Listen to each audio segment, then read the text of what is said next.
Bowman Live, global news.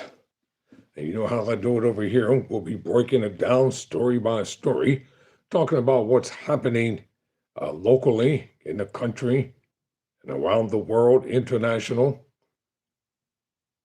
as well. As I'm getting started on tonight, I have a lot of stories we're going to cover, so I'm going to make sure that we try to get them all in within the time frame here. So I don't want to bore anybody. All right, ladies and gentlemen, I want to get started with the story as reported by The Hill. And the headline reads, Tillis calls on Miller to depart the White House. And this article for The Hill was written by Max Rigo. And according to the article, and I quote, while Department of Homeland Security, or DHS Secretary Kristi Noem, will soon depart her cabinet level post, Senator Tom Tillis, Republican from North Carolina, also wants White House Deputy Chief of Staff Stephen Miller to leave President Trump's inner circle. Tillis told CNN's Jack Trapper on State of the Union on Sunday that Miller, a longtime advisor to Trump, dating back to his first presidential campaign, is out of his depth and has been repeatedly responsible for embarrassment for the administration. When Tapper asked whether Tillis thought Miller should be relieved of his duties, the retiring senator replied, "Oh, of course I do." Not only does Stephen really want to just paint a picture, he's not worried about substance, he's more worried about form, Tillis added later. You know, people don't realize that Stephen Miller is one of the framers and architectural brains behind Project 2025. And it's important to understand why he's in that advisory capacity, because what he's doing, he might not be a cabinet level appointee, but he is sure making his impact known. He said he has several videos recorded on Instagram and all across social media, and you have to really listen to the rhetoric that he spews out of his mouth. It's not just rhetoric, it's dangerous rhetoric. Quote, the senator continued to say, but I also think he has an outsized influence over the operations of the cabinet, and I believe we have got qualified cabinet members there that sometimes are doing less than what they want to because of his direction and his outsized influence, end quote. The North Carolina Republican previously criticized both Miller and Noem for asserting that Renee Good and Alex Prenti, two U.S. citizens, were acting unlawfully when they were fatally shot by federal immigration officers in Minneapolis earlier this year. No, they weren't just shot, they were murdered. You know, the press keeps trying to downplay what actually happened to these two individuals. They weren't shot. They weren't domestic terrorists. They weren't doing anything illegally. They were murdered. And going into the midterm elections, people really think that the war with that the U.S. and Israel have entered into is going to be a major point of deflection, and that people are not going to concentrate on what's going.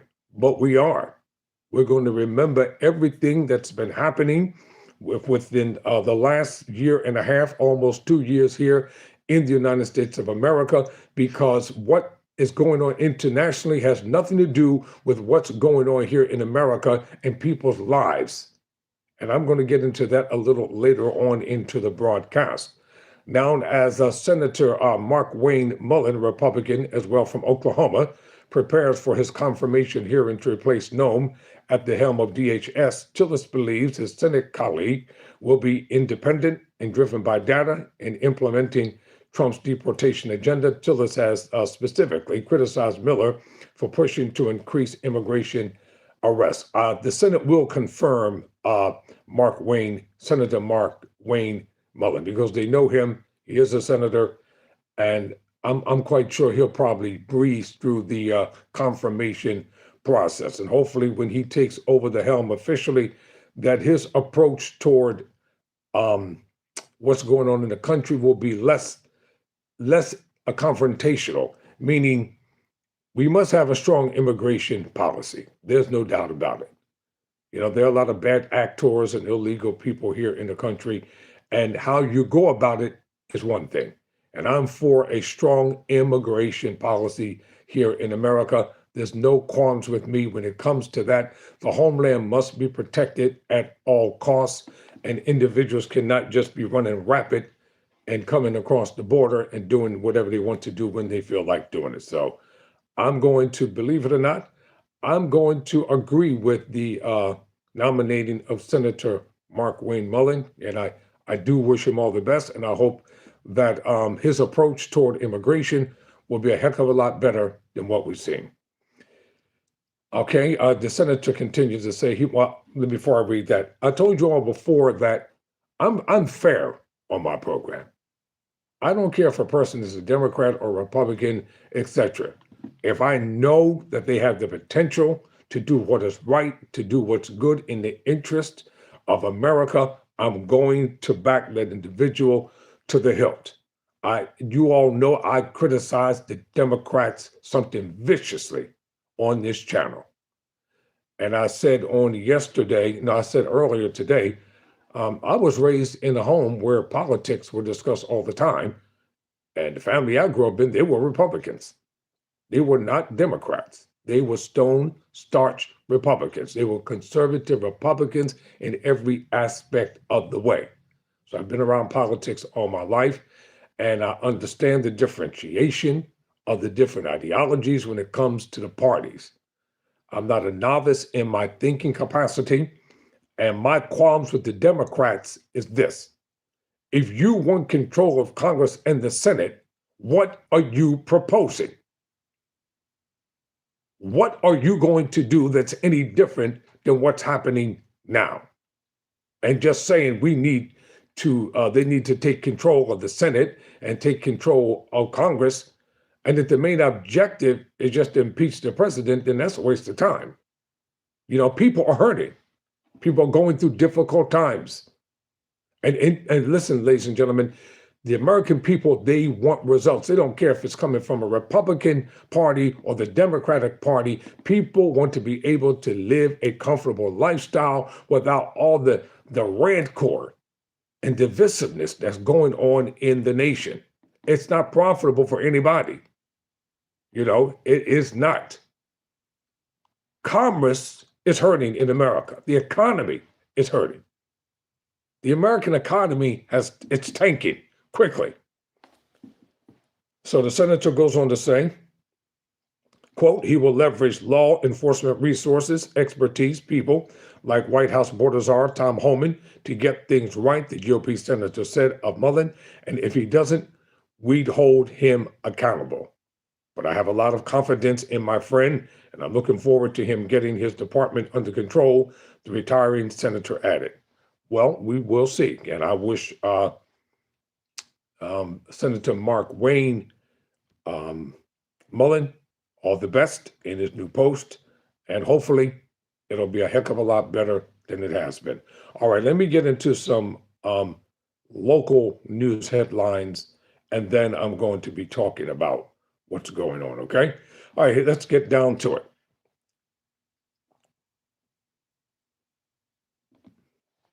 I had everything all lined up, and all right, I'll come back to that. Let me just get down to global news here.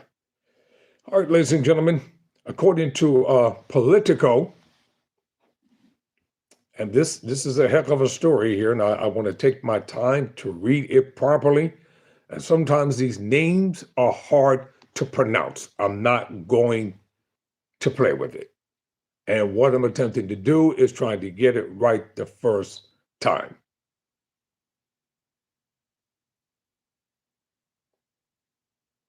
Well, somebody says, quote, I would like to say to all the Democrats, what have you done for me lately? Well, let me just answer this by saying this to you. Just hollering Trump 2028, that means nothing to me.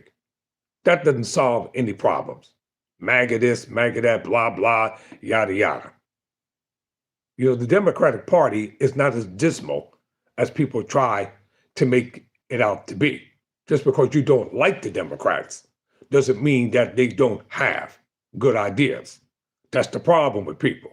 MAGA's whole MO is, well, if you don't go along with us, with everything we say and do in a dictatorial fashion, then blank you. Well, guess what? That's called extremism. If what happened on January 6th, what happened under the Obama administration, you all know, like I know, that Obama and everybody else would have been held accountable, and they would either have been executed or they would be imprisoned for the rest of their lives. And everybody who was involved would have been severely punished. So don't give me this thing about a double standard and what have the Democrats done for a blah, blah lately. A lot of Republicans benefited from Democratic policies under the Obama administration. You got rich. And just because you have a lot of money, that doesn't mean you have integrity. I know a lot of wealthy people, but they don't have integrity. They don't have any principles. They don't have any morals. They're just as godless and heathenistic and perversive. Because of their money, it gives them the ability to do more damage to people. All right, according to Politico, the headline reads, Mojtaba Khamenei, son of the slain Ayatollah, has been named Iran's supreme leader. And this article was written by, wow, I'm going to just have to spell this name out. I'm not going to even fake it. I got the Gesly, Ruhyih-Ewing. Quote, Iran has named Mojtaba Khamenei, the son of the former Ayatollah Ali Khamenei, as its supreme leader, a move that suggests a push for stability as the Islamic Republic navigates the most significant threat to its survival in its nearly 50 years. Iranian state media on Sunday announced that Khamenei as the pick to lead Iran just over a week after his father's death in the U.S.-Israeli strikes that also killed dozens of top figures in the regime. The 56-year-old Shia cleric has long been seen as one of a number of potential successors to Ali Khamenei. Despite never having held government office, even so, he wielded behind-the-scenes influence in the country's governing apparatus when his father was alive. Indeed, the U.S. Treasury Department's Office of Foreign Assets Control issued sanctions against Khamenei in 2019 for representing the supreme leader in an official capacity, despite having not been elected or appointed to a government position. According to, that goes here, that goes on in America. There are people right now serving in government who have never been appointed. They were just selected. According to OFAC, at the time, Khamenei worked closely with both the commander of the Islamic Revolutionary Guard Corps QUDS force, which oversees Iran's coordination with the regional militant groups, and its volunteer paramilitary Ba'ath force, which is deployed against Iranian citizens to violently suppress protests and uprisings. See, theocratic rule is what they have in Iran. The rule of theocraticism. It's going to be an uphill battle. It really is. It's going to be an uphill battle because there is no end in sight with this war. It's not going to end anytime soon until America, the leaders of America and the leaders of Israel are satisfied. It's not going to happen. And a lot more casualties and deaths are going to occur. I have to report about some of them in a few moments. So people might as well sit back. Going into the midterm elections, this war will still be happening and beyond. It is unclear how the joint U.S.-Israeli military operations will affect the authority of the position or the safety of the person holding it, especially as President Donald Trump seeks to select a leader whom he hopes will work with his administration moving forward. Trump told Politico last week that he hoped to have a big impact, in quotes, on the choice of Iran's next leader to avoid someone that's going to lead to having to do this again in another 10 years. As for the younger Khamenei, who at the time had emerged as a likely front runner, Trump bashed him as incompetent. Well, because you have never held office before, that doesn't make you incompetent. That's a stipulated fact. If I chose to run for the political office, and I've never held one, that doesn't mean that I'm incompetent. Let me tell you something, the danger that people try to say, well, so-and-so is an experienced politician. That's the problem. Sometimes these experienced politicians, political politicians, are the worst ones. When you surround yourself with bright minds and the right people who know how to make the right decisions and give the right advice, even a novice can govern politically. You don't have to have 20 plus years experience to be a politician, locally or internationally. Let's move on to another part of this. The 7th American service member has died in the Iran war, according to the Pentagon. And this is according to USA Today. This article was written by Catherine Palmer for USA Today. A 7th American service member died in the ongoing war with Iran. The U.S. military said on Sunday, more than a week after the conflict began, the U.S. service member died from injuries received during Iran's initial counterattack a week ago, according to a statement from U.S. Central Command. The Pentagon said the individual was seriously wounded in an attack on U.S. troops in Saudi Arabia on March 1st. The service member identity will be withheld from the public until 24 hours after their family is notified, the Pentagon said. The 6 other American troops were killed in an Iranian drone attack in Kuwait. President Donald Trump and several top administration officials attended a dignified transfer of the 6 service members on Saturday, March 7th at Dover Air Force Base in Delaware.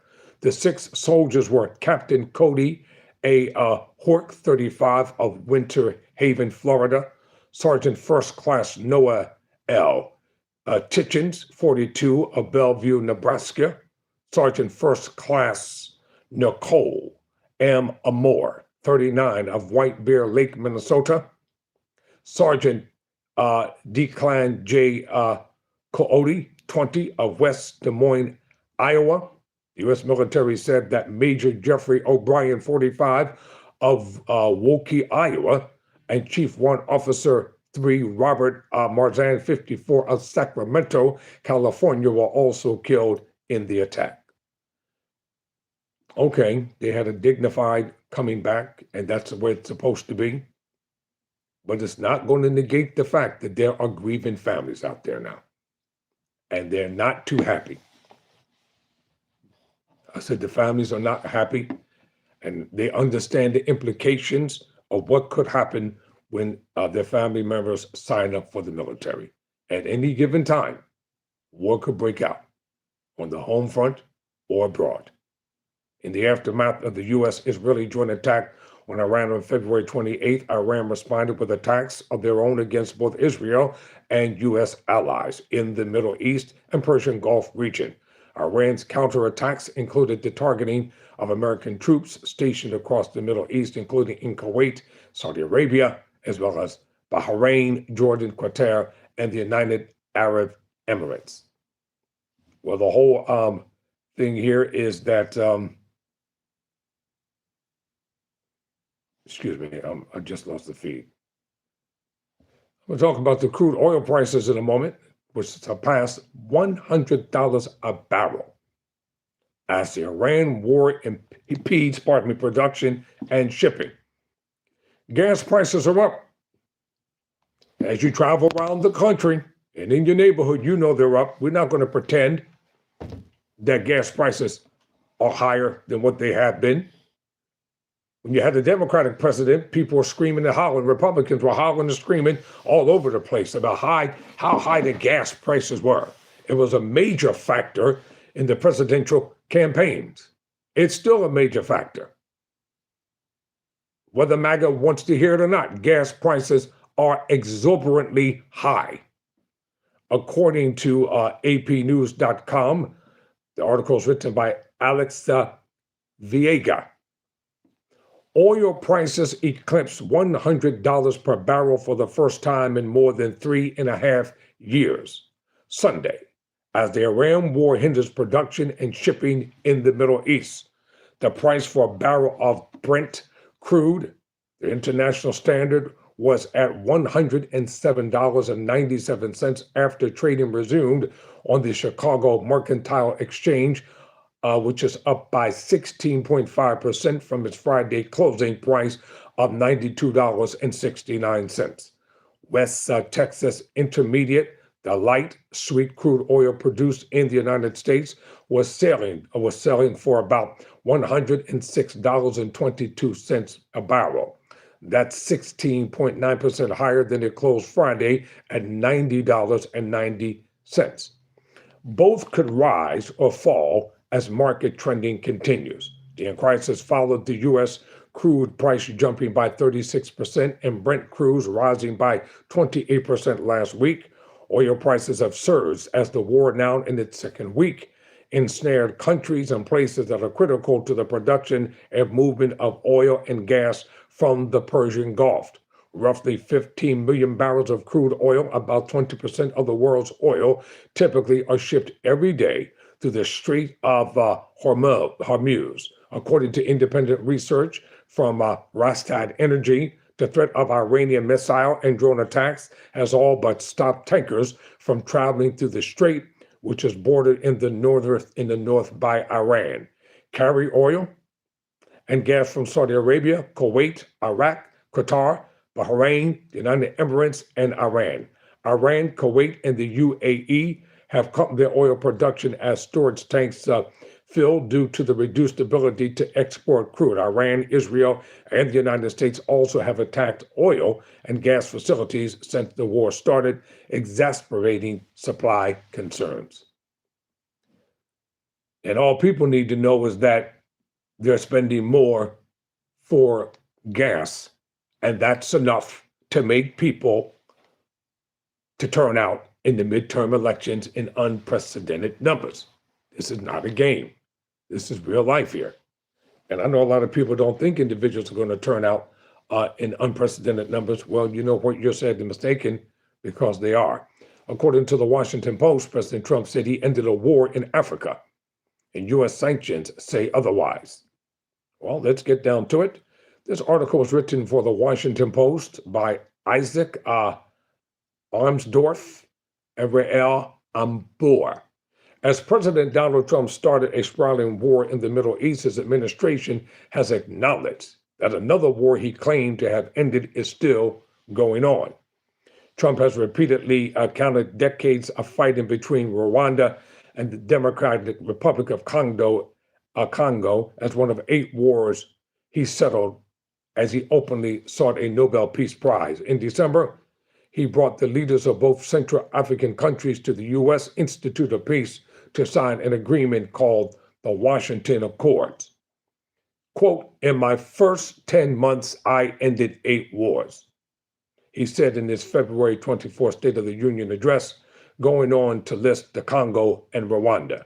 But on Monday, the Treasury Department imposed sanctions on the Rwandan military, and 4 senior officers saying they are supporting militants in eastern Congo who resumed fighting within days of the December pact. The State Department followed on Friday with visa restrictions for unspecified senior Rwanda officials. Adding to U.S. frustrations with Rwanda, the country has detained a U.S. citizen, which has not been previously identified. Didier Nichemana, 34, of Austin, was arrested in February while visiting family in Rwanda after his YouTube account posted a video criticizing the government, according to his girlfriend. Solange Muhoza, staff from the U.S. Embassy are providing consular assistance to them, have visited him in jail, and are staying engaged in this case. I mean, in his case, a department spokesperson said. Now, in a related story, I want to get to that. An explosion at a U.S. embassy and also may have been deliberate, according to police. According to the Reuters news agency, and this article was written by, why don't y'all get some names that somebody can pronounce over here, y'all? Seriously. I'll just say Fauci and Nora Burlai. The U.S. Embassy in Oslo was hit by a loud explosion early on Sunday, causing minor damage but non-injuries in what may have been a deliberate attack to the crisis in the Middle East, Norwegian police say. Quote, it's natural to see this in the current context, or in the context of the current security situation, and that this could be an attack deliberately targeting the U.S. Embassy. Freddie Larson, head of the Oslo Police Investigation Unit, told a conference. No suspects have been identified at present. I'll keep you updated on that story. Well, you want to know the reason that sunlight is increasing and it's not daylight savings time? Well, check this out. According to an article written by Janine Sanatucci for USA Today, you're not imagining it. The sun is on the move. The long nights and short days of winter are rapidly giving way to much more daylight and part of a fascinating and unbalanced yearly cycle. While sunrise and sunset times are constantly on the move, sunlight rapidly increases in March and rapidly decreases in September. During the month of March, some parts of the United States will add over an hour and a half of sun by the end of the month. Even Florida will gain 40 to 50 minutes of daylight during March. The change in daylight is less noticeable around the solstices in June and December, when sunlight varies by just seconds during the month. So the increase in daylight, or the amount of time the sun spends around the horizon, will be most obvious in the northern parts of the U.S., which will face the sun more directly as the northern hemisphere tilts toward the sun on its Earth's axis at a 23.5 degree angle, according to Brandon Buckingham, a meteorologist at AccuWeather.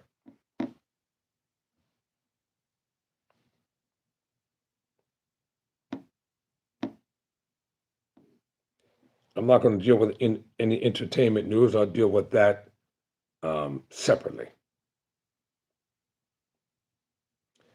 According to NPR, a rift between Spain and Trump widens over Spanish opposition to the Iran war. The Spanish government reiterated it would not let U.S. forces use two joint military bases in Spain as the U.S.-Israeli war in Iran escalates, widening a rift with the Trump administration. And this article was written by Miguel Marquez.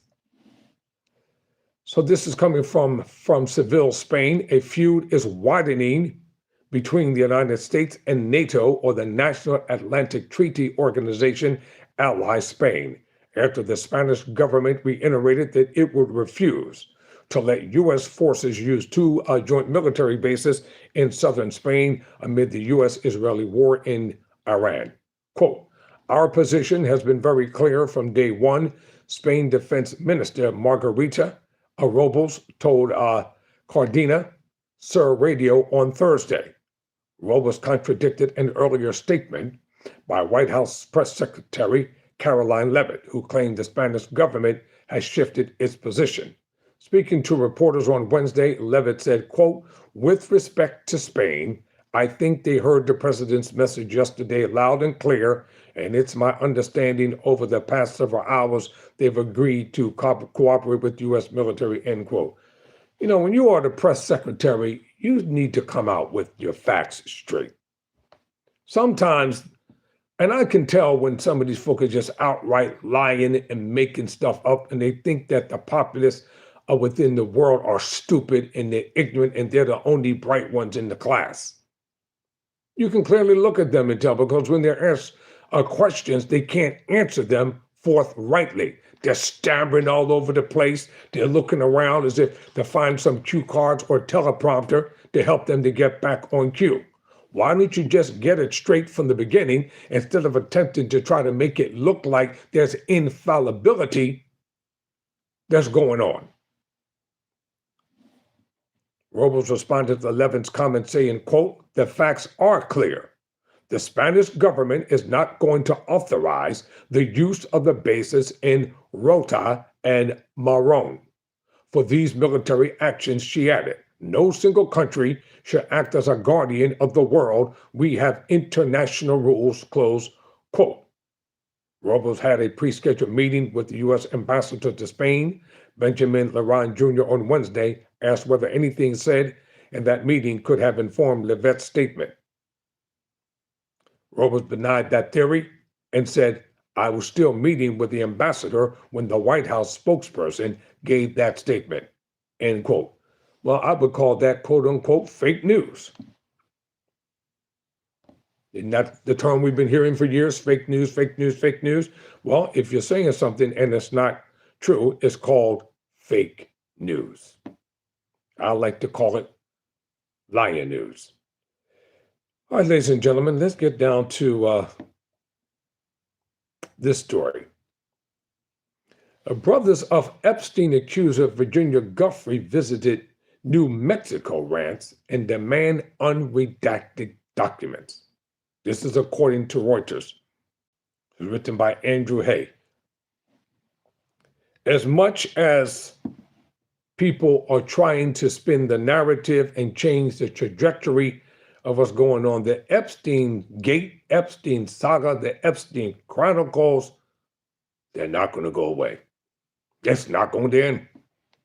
And one of the main reasons why it's not going to end, because there are living victims of the atrocities of Jeffrey Epstein. And they want justice.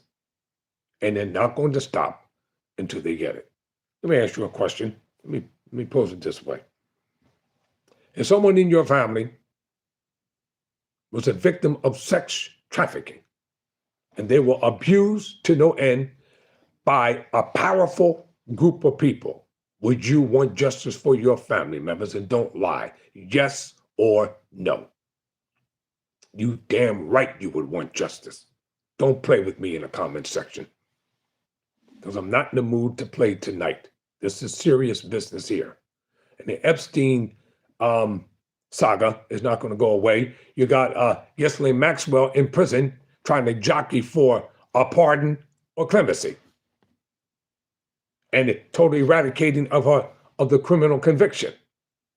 So that lets you know she's not willing to be forthright and help the victims because she doesn't want to be in prison. She wants out at any cost. Two brothers of one of Jeffrey Epstein's most prominent accusers visited the sex offender's former New Mexico ranch on Sunday for the first time to demand the Trump administration release unredacted documents to reveal the identities of men. Their late sister allegedly sexually abused her at the property. And this is the woman, God rest her soul, Virginia Guthrie, who committed suicide.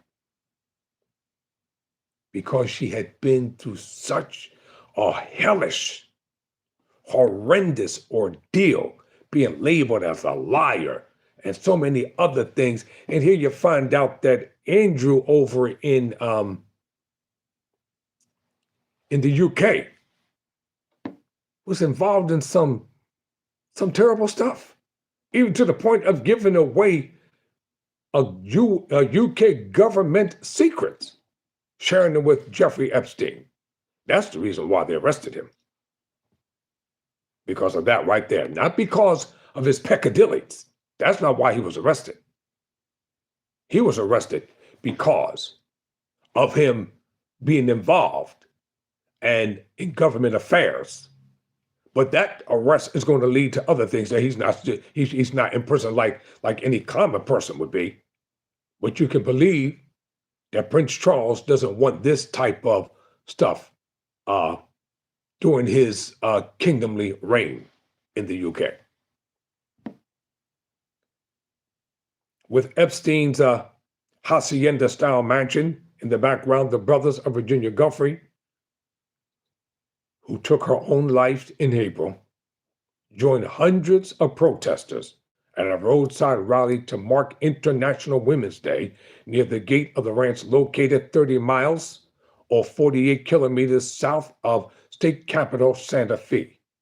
Giuffre's brother, Sky Roberts, 37, called on the U.S. Department of Justice to release documents showing, among other things, names of visitors to Epstein's Zorro Ranch, where he and his acquaintances are accused of sexually abusing women and girls.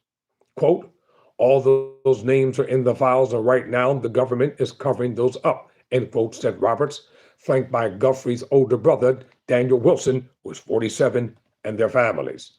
The release of millions of records on Epstein has exposed the financier's social connections with politicians, business people, and scientists who he invited to the ranch. The files have become a persistent political problem for U.S. President Donald Trump, who was allegedly, I'm going to say allegedly, who was allegedly named in FBI records released on Thursday, in which an unidentified woman made accusations against him related to an alleged incident. New Mexico in February became the first U.S. state to launch a legislative, quote, truth commission, end quote, into how Epstein was able to operate in secrecy at Zorro Ranch for 26 years. Ladies and gentlemen, let's get down to the real nitty-gritty. Everybody knew what Jeffrey Epstein was doing, those who are powerful people, billionaires, zillionaires, and trillionaires. They knew what he was involved in. Just like people knew what Sean Diddy Combs was involved in as well. People in the record industry knew about all the crap that he was doing. His trial, he should have been convicted. If they were going to convict him, they should have had him convicted on the major charges. But the reason why they couldn't get that conviction on the major charges, because they overcharged him. And the prosecutors were so hell-bent on taking him down until his excellent defense attorneys destroyed and obliterating the prosecution's theoretical approach. You have to know what you're doing when you're going after the big dogs, because they don't just bark, they fight and they bite and they destroy everything in their path. So Jeffrey Epstein's criminality was well known, and he should have been prosecuted decades ago. He should have been, but he was protected by powerful people. New Mexico, according to the article, quote, is setting the example, and we expect other states to follow behind, said Amanda Roberts, 37, Sky Roberts' wife, citing New York and Florida, where Epstein had residences where similar probes needed to occur.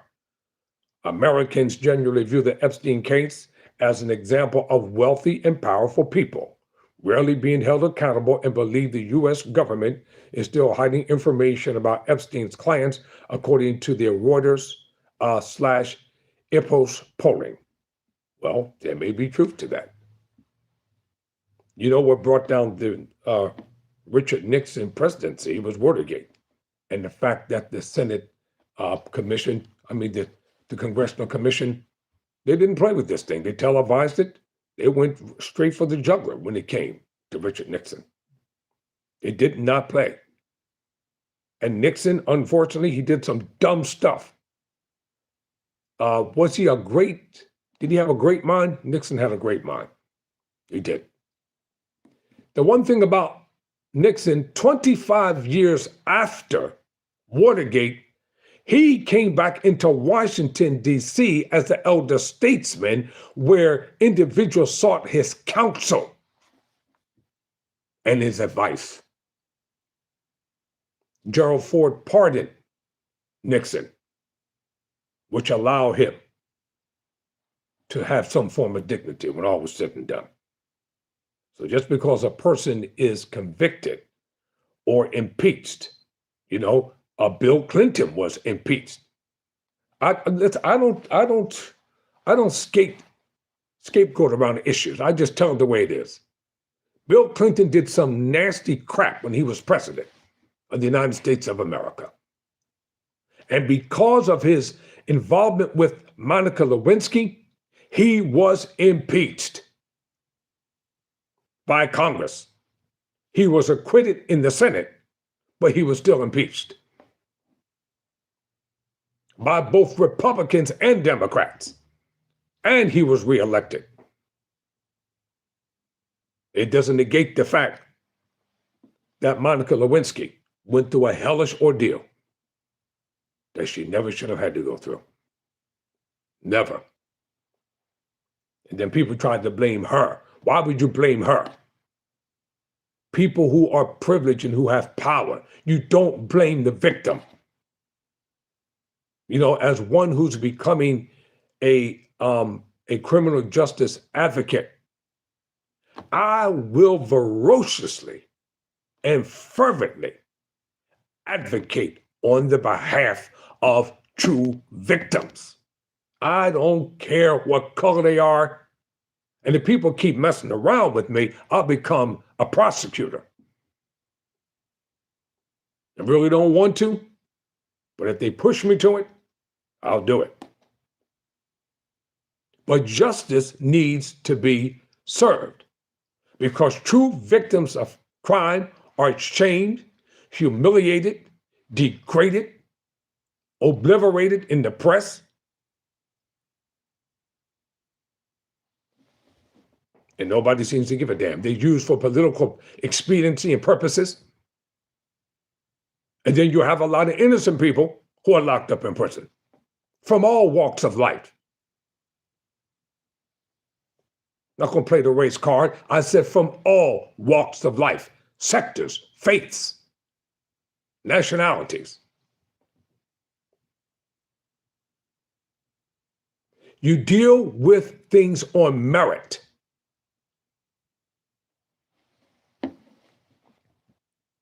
And this is one of the main problems with the criminal justice system.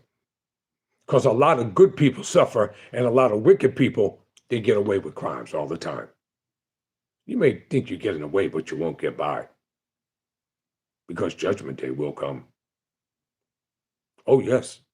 Every rich person, listen, all people will stand before the judgment seat of Almighty God. It doesn't matter about your title, your prestige, your degrees. It doesn't matter about what your position was in life and what you had. The books will be open. And then all will be made known on that day. I said all will be made known. Okay. Let me see. Do I want to read this article?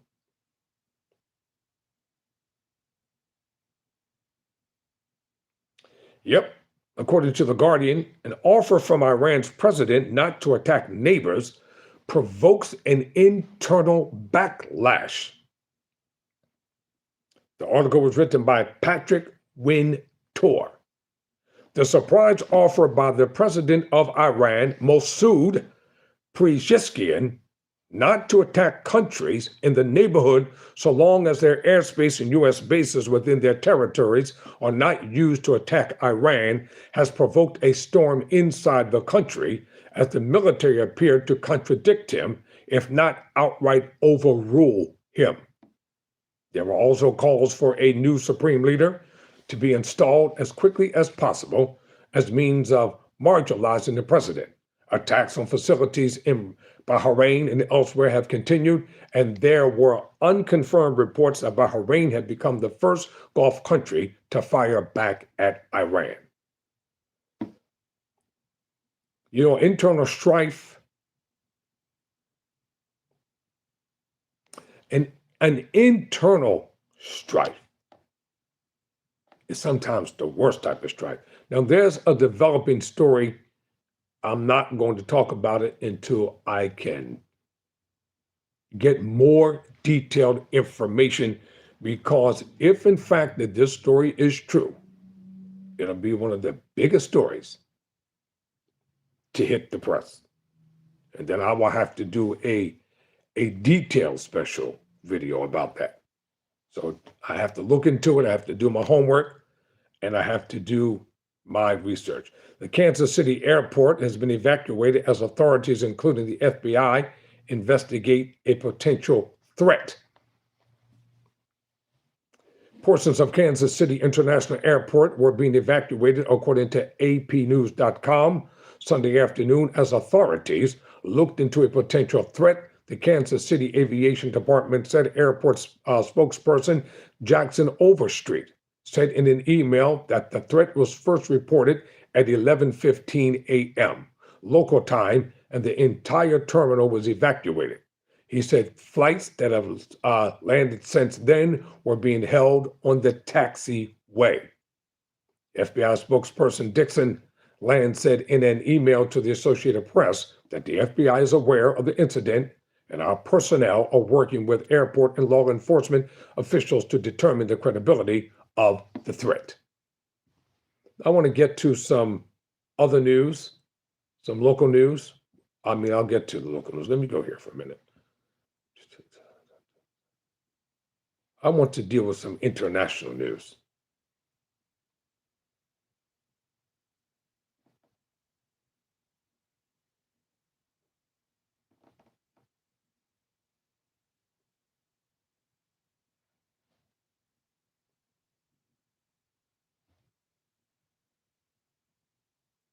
Let's see what we have here, ladies and gentlemen.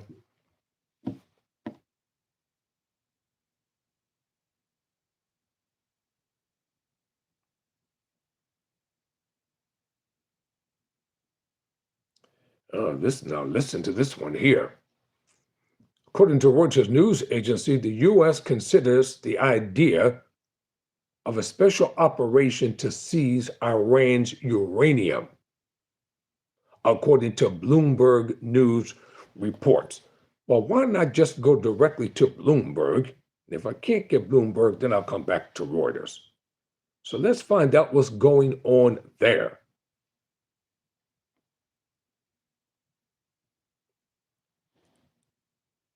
See if Bloomberg will let me. No, do not want to try it 1 month free. I just want the news. That's all I want. Let me go back to international news, because they try to get you to buy subscriptions. I'm not buying anything. If it's not free, I don't want it. I'm not a wealthy man, and I'm not going to spend what little bit of money I got on stuff like that. I will be wealthy one day, but today ain't that day. Okay.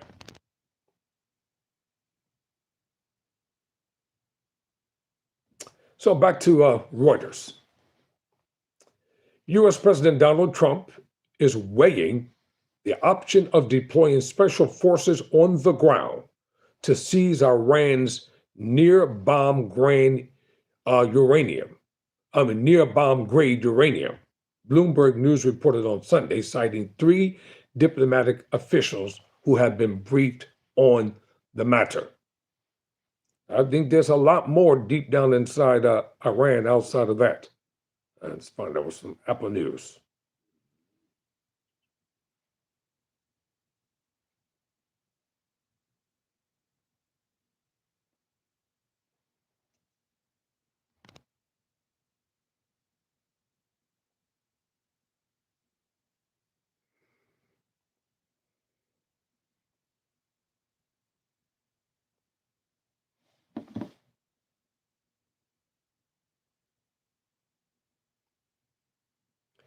Basically, they're talking about the 50th year celebration for Apple News. Someone's in the comment section, boots on the ground. I would like to hear from if we have veterans from past wars who are watching this program, I'd like to hear from you in the comment section. What do you think about what's happening and what's going on? What does it say? All right, this might be interesting to read.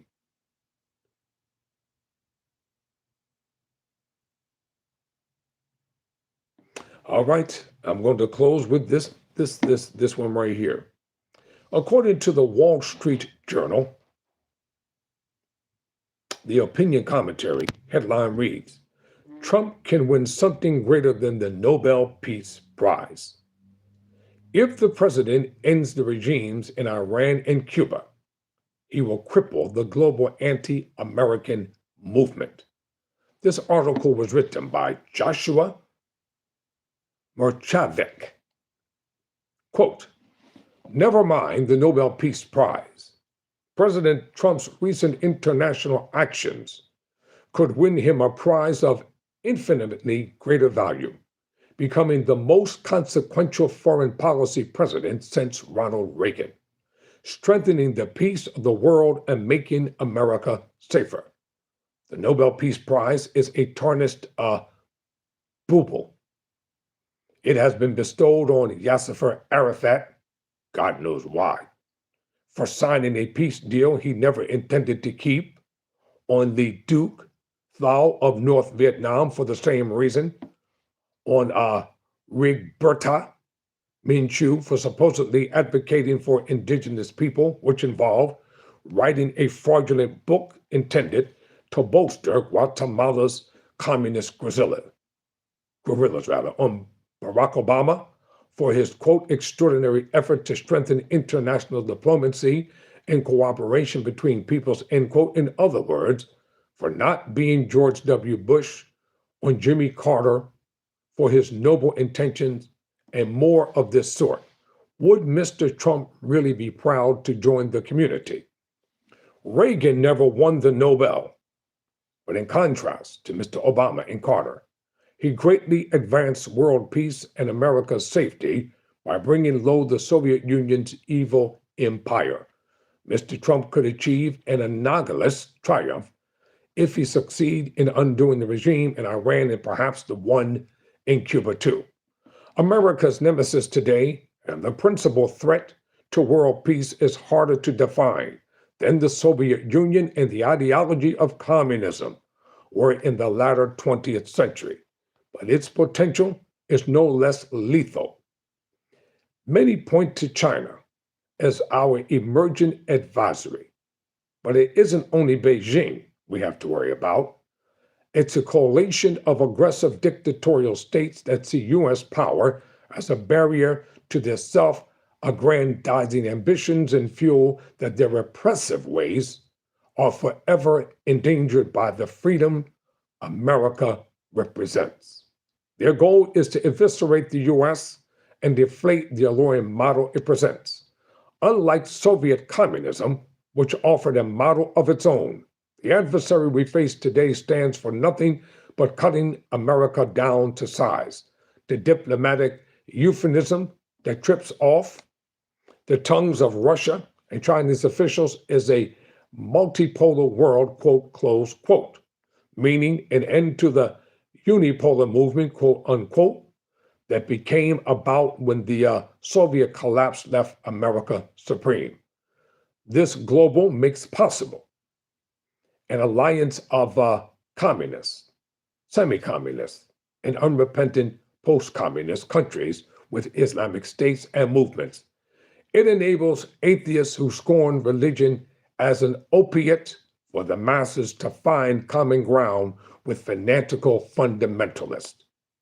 What unites them is their hatred and fear of the U.S. They spearheaded the BRICS economic bloc, Brazil and Russia, India, China, and South Africa, later joined by Iran and others, designed to counter Western economic dominance. It has attempted to create an international reserve currency to challenge the U.S. dollar.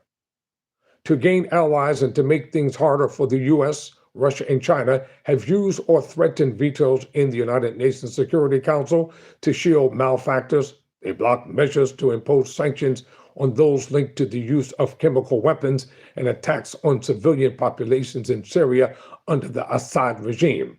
Russia vetoed and China abstained from a resolution renewing the panel that monitors North Korean sanctions.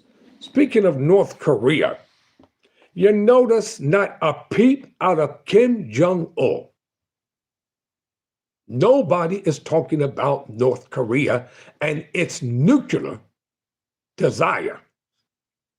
Remember, at one time, it was the goal and the agenda to stop North Korea from having and gaining access to a nuclear weapon. Meanwhile, North Korea is operating under the radar very quietly, going about its own business and probably developing its own nuclear weapon. But it is amazing how none of the political pundits are talking about it, none of the commentators are talking about North Korea, none of the Senate's not talking about it, Congress not talking about it. Instead, they got all the infighting going on in America, which is dumb. You don't allow America's perceived enemies to be put in a position where they think that America is not behind its president. I've said it before, and I'm going to say it again. Whether you agree with the president or not, he's still the president of this nation. There comes a time when a nation has to unify in total solidarity for a common cause. America is still by far the most powerful nation on the planet. And all the infighting and the divisiveness and the instability politically that's rapidly growing throughout the nation. I know what I'm talking about.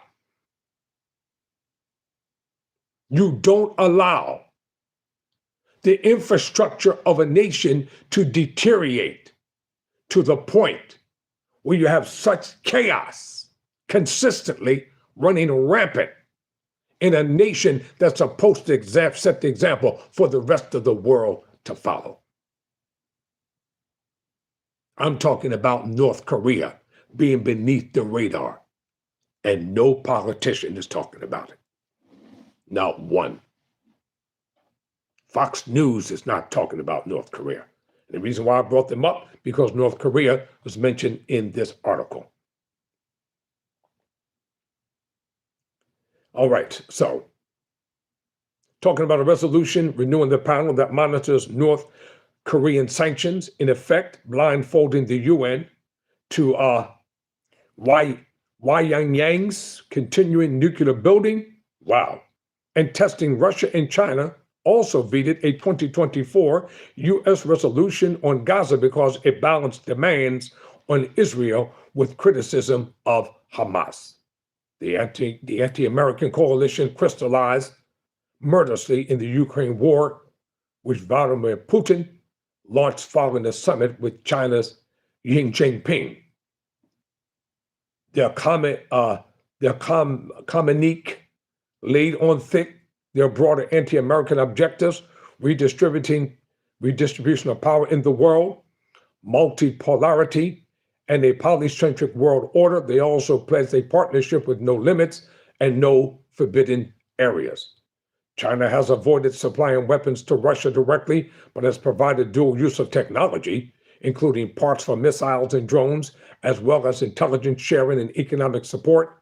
As the war has proved much tougher and longer than Mr. Putin anticipated, Russia has also relied heavily on Iran for drones, while North Korea has supplied, North Korea has supplied shells, missiles, rockets, and some 15,000 troops. The downfall of Iran's regime would blow a gaping hole in this anti-American coalition. It will weaken radical Islam everywhere, socialism, and an idea that had bounced around for nearly a century became a serious force only when Vladimir Lenin when Vladimir Lenin turned Russia into the world's first socialist state.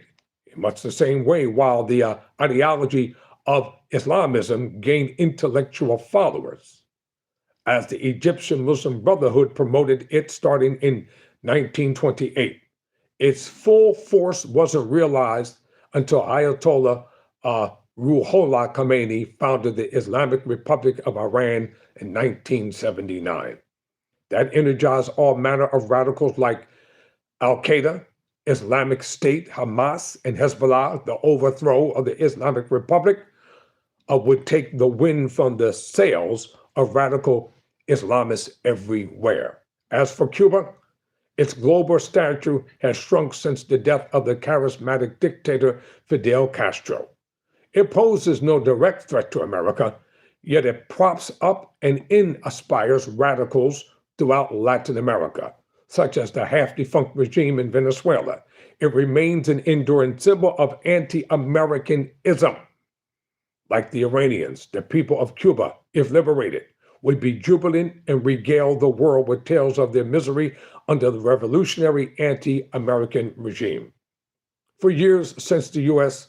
stumbled in Iraq and Afghanistan, we have been back on back foot. We have been on our back foot, and the forces of anti-Americanism have been gaining strength and confidence. Iran and Cuba present Mr. Trump a chance to reverse that trend. It would be a valuable prize for the country and for him an honor far nobler than the Nobel. Quote and quote. All right, ladies and gentlemen, I've been speaking for an hour and some minutes. Coming up this week, I'm going to spend a lot of time talking about local news and what's going on in our local communities. And I'm also going to do an editorial about how the Speaker of the House, Johnson, refused to allow the late Reverend Jesse Jackson to lie in state. And I'm going to talk about that hypocrisy. So there are a lot of topics that I'll be addressing this week as we head into Monday. But for right now, we are going to conclude for tonight. And as always, thank you for tuning in or passing by through Tyrone Bowman Live. Thank you for your input and your comments and engaging with me. Because of you, we're on the road to gaining 3,000 subscribers, and hopefully we'll get there soon. Until next time, never surrender, never quit.